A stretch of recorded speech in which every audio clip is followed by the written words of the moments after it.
Little Red Riding Hood. Once upon a time there was a dear little girl who was loved by everyone who looked at her, but most of all by her grandmother, and there was nothing that she would not have given to the child. Once she gave her a little cap of red velvet, which suited her so well that she would never wear anything else. So she was always called Little Red Riding Hood. One day her mother said to her, "Come, Little Red Riding Hood, here is a piece of cake and a bottle of wine. Take them to your grandmother, she is ill and weak, and they will do her good. Set out before it gets hot, and when you are going, walk nicely and quietly and do not run off the path, or you may fall and break the bottle, and then your grandmother will get nothing. And when you go into her room, don't forget to say, 'Good morning,' and don't peep into every corner before you do it." "I will take great care," said Little Red Riding Hood to her mother, and gave her hand on it. The grandmother lived out in the wood, half a league from the village, and just as Little Red Riding Hood entered the wood, a wolf met her. Little Red Riding Hood did not know what a wicked creature he was, and was not at all afraid of him. "Good day, Little Red Riding Hood," said he. "Thank you kindly, wolf. Whither away so early, Little Red Riding Hood?" "To my grandmother's." "What have you got in your apron?" "Cake and wine. Yesterday was baking day, so poor sick grandmother is to have something good, to make her stronger."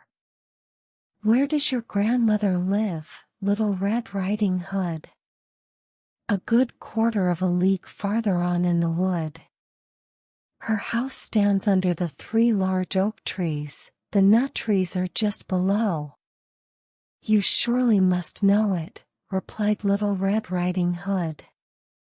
The wolf thought to himself, "What a tender young creature!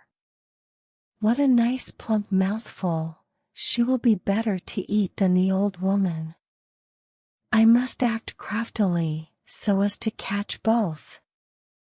So he walked for a short time by the side of Little Red Riding Hood, and then he said, "See, Little Red Riding Hood, how pretty the flowers are about here. Why do you not look round?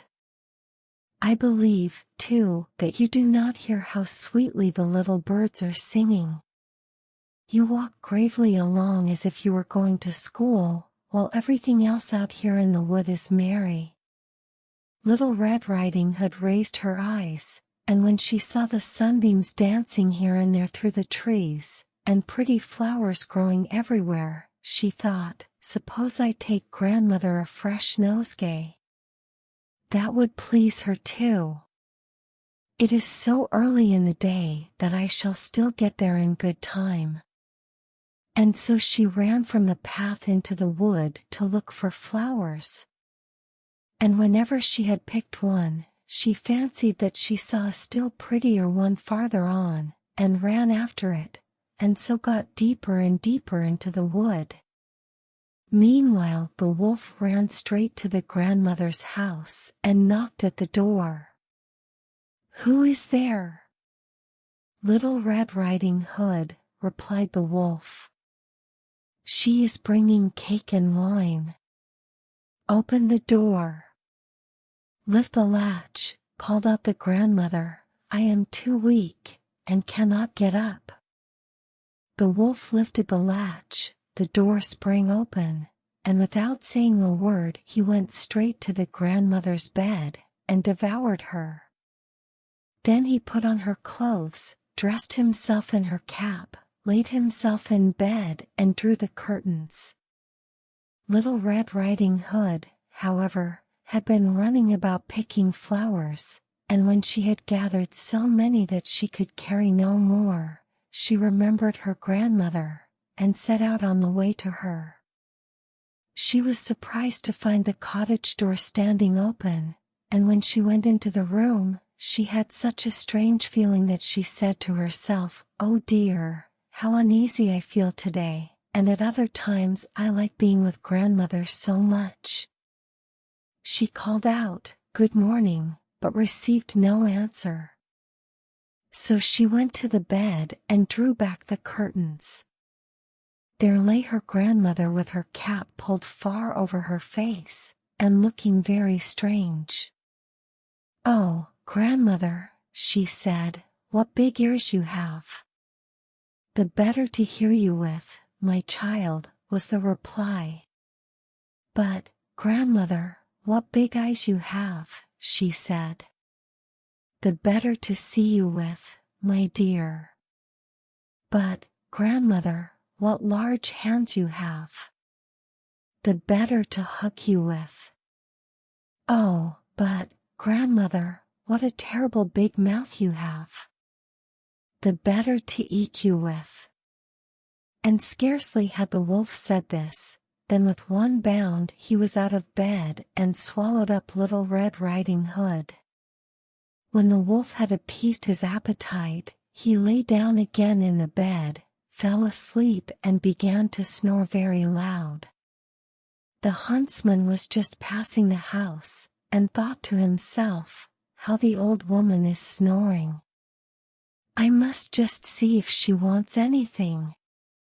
So he went into the room, and when he came to the bed, he saw that the wolf was lying in it. "Do I find you here, you old sinner?" said he. "I have long sought you."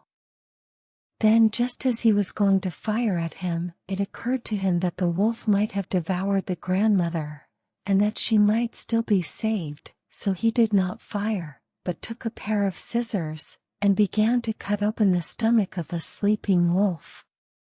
When he had made 2 snips, he saw the Little Red Riding Hood shining, and then he made 2 snips more, and the little girl sprang out, crying, "Ah, how frightened I have been!" How dark it was inside the wolf! And after that the aged grandmother came out alive also, but scarcely able to breathe. Little Red Riding Hood, however, quickly fetched great stones with which they filled the wolf's belly, and when he awoke, he wanted to run away, but the stones were so heavy that he collapsed at once, and fell dead. Then all 3 were delighted. The huntsman drew off the wolf's skin and went home with it. The grandmother ate the cake and drank the wine which Little Red Riding Hood had brought, and revived, but Little Red Riding Hood thought to herself, "As long as I live, I will never by myself leave the path, to run into the wood, when my mother has forbidden me to do so." It is also related that once when Little Red Riding Hood was again taking cakes to the old grandmother, another wolf spoke to her, and tried to entice her from the path. Little Red Riding Hood, however, was on her guard, and went straight forward on her way, and told her grandmother that she had met the wolf, and that he had said good morning to her, but with such a wicked look in his eyes, that if they had not been on the public road she was certain he would have eaten her up. "Well," said the grandmother, "we will shut the door, that he may not come in." Soon afterwards the wolf knocked, and cried, "Open the door, grandmother, I am Little Red Riding Hood, and am bringing you some cakes." But they did not speak or open the door, so the graybeard stole twice or thrice round the house, and at last jumped on the roof, intending to wait until Little Red Riding Hood went home in the evening, and then to steal after her and devour her in the darkness. But the grandmother saw what was in his thoughts. In front of the house was a great stone trough, so she said to the child, "Take the pail, Little Red Riding Hood. I made some sausages yesterday, so carry the water in which I boiled them to the trough." Little Red Riding Hood carried until the great trough was quite full.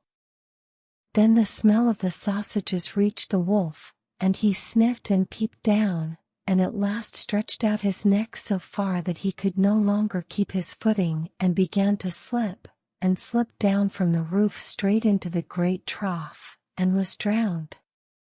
But Little Red Riding Hood went joyously home, and no one ever did anything to harm her again.